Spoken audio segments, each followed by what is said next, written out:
Why was Egypt's most famous pharaoh buried in a second-hand tomb? Why was his name erased from history? And why does his body show signs of violence no one can explain? This isn't just a story about a boy king, it's a royal cover-up that almost succeeded.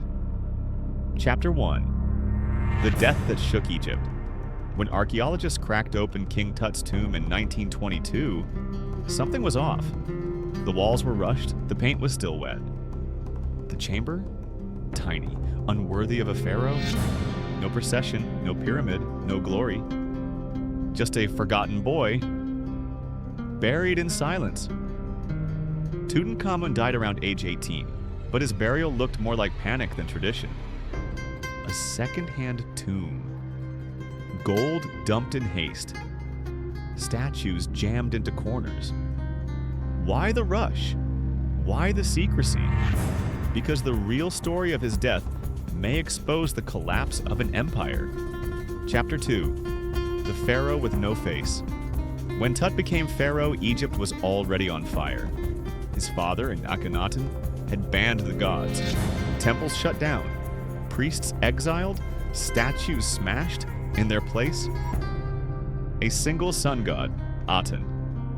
Then Akhenaten vanished, and Tutankhamun, just 9 years old when it was handed the throne. But the name didn't last. He changed it to Tutankhamun, living image of Amun, the very god his father tried to erase. Who made that call? Was it the boy king, or the power behind the throne? Chapter 3. Erasing a dynasty. Tut began undoing his father's legacy fast. He restored temples, brought back priests, abandoned the heretic capital, Amarna. But this wasn't just religious reform, it was political warfare. Advisors like I and General Horemheb were always nearby. Too close. Some say they controlled the boy. Others believe he was taking control. Tut issued decrees, signed his own name, restored Thebes as Egypt's capital. He was no longer a puppet, and that made him dangerous. Chapter 4. A secret rebellion inside the palace. Behind palace walls, lines were being drawn. Tut wasn't just honoring old God, he was starting a silent rebellion. But Akhenaten's loyalists hadn't vanished. They had gone underground. Even his wife, Ankhesenamun, may have had divided loyalties. 2 courts, 2 agendas. Some orders bore different handwriting. Some were revoked, then reissued. Was Tut in control, or just a name on paper? Then something changed. He stopped following. He led, and just like that, he was gone.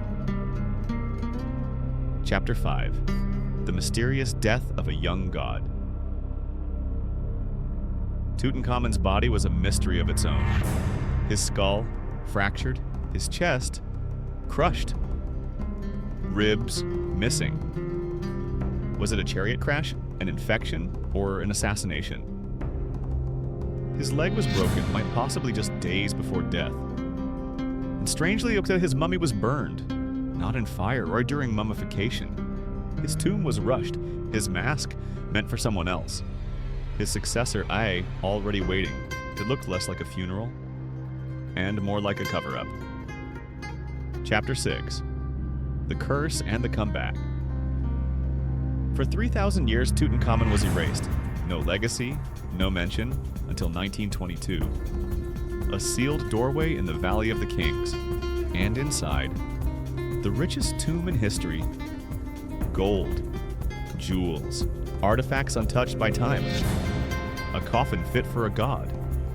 But then, the deaths began. Scientists, explorers, assistants, falling ill, dying mysteriously. The media called it a curse. Carter's pet bird, eaten by a cobra. Coincidence? Or something more? And because Tut may have died in silence, but his tomb did not stay silent.